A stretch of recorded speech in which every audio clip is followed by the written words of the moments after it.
Ahmadinejad personally, and he confirmed absolutely eschatological vision. The only difference in the vision of Imran Hussein and Ahmadinejad, the role of Mahdi played in this situation, because Imran Hussein stresses the point of the return of the Jesus, and the Iranian stress the point of return of Mahdi.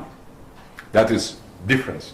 But geopolitically speaking, that is absolute convergence between Iranian eschatology and eschatology expressed by Sheikh Imran Hussein.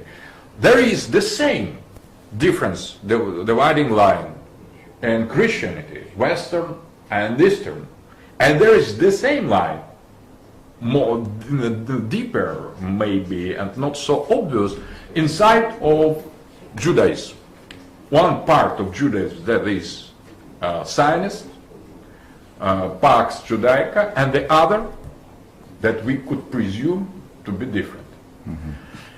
So I would like to thank you for your exposition, and maybe you could develop some point concerning this astonishing convergence of two forms of eschatological thought. Croyez en Allah donc et en son messager, ainsi qu'en la lumière, le Coran, que nous avons fait descendre.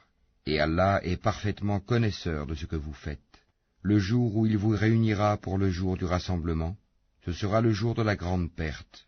Et celui qui croit en Allah et accomplit les bonnes œuvres, il lui effacera ses mauvaises actions et le fera entrer dans des jardins sous lesquels coulent les ruisseaux, où ils demeureront éternellement.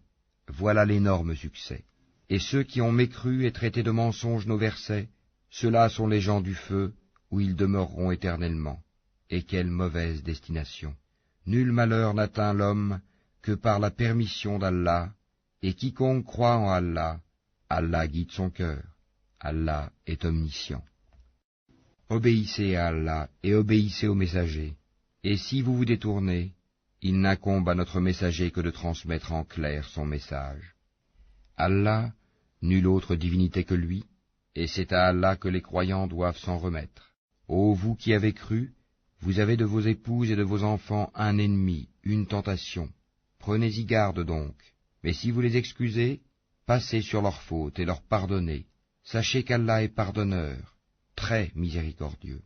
Vos biens et vos enfants ne sont qu'une tentation, alors qu'auprès d'Allah est une énorme récompense. Craignez Allah donc autant que vous pouvez, écoutez, obéissez et faites largesse. Ce sera un bien pour vous. Et quiconque a été protégé contre sa propre avidité, ceux-là sont ceux qui réussissent. Si vous faites à Allah un prêt sincère, il le multipliera pour vous et vous pardonnera. Allah cependant est très reconnaissant et indulgent. Il est le connaisseur du monde invisible et visible, et il est le puissant, le sage. Ghida,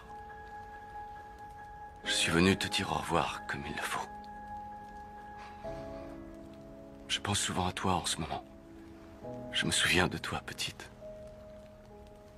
Tu étais pleine de vie, tu courais aussi vite que le vent. Tu étais comme le vif argent. Mais je n'ai pas vu le temps passer. Et sans que je me rende compte, tu as arrêté de courir dans tous les sens. Tu es devenu posé et calme. À peine 12 ans, tu avais déjà une sérénité et un aplomb digne d'une femme. Tu aurais sûrement eu de superbes enfants. Tu nous aurais donné tellement de bonheur et de joie.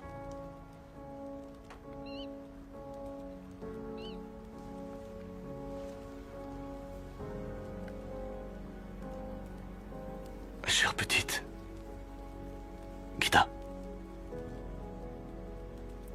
je sais que je ne t'ai pas perdu car tu es toujours dans mon cœur.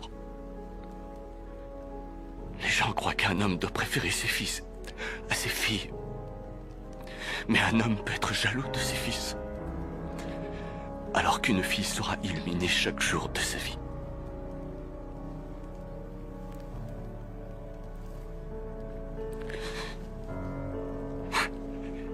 bien que tu étais accueilli parmi les dieux. Mais je vais rester encore un peu ici. Et si tu as envie de venir me parler, viens, parle-moi. Et je caresserai à nouveau ta longue et magnifique chevelure de mes mains calleuses.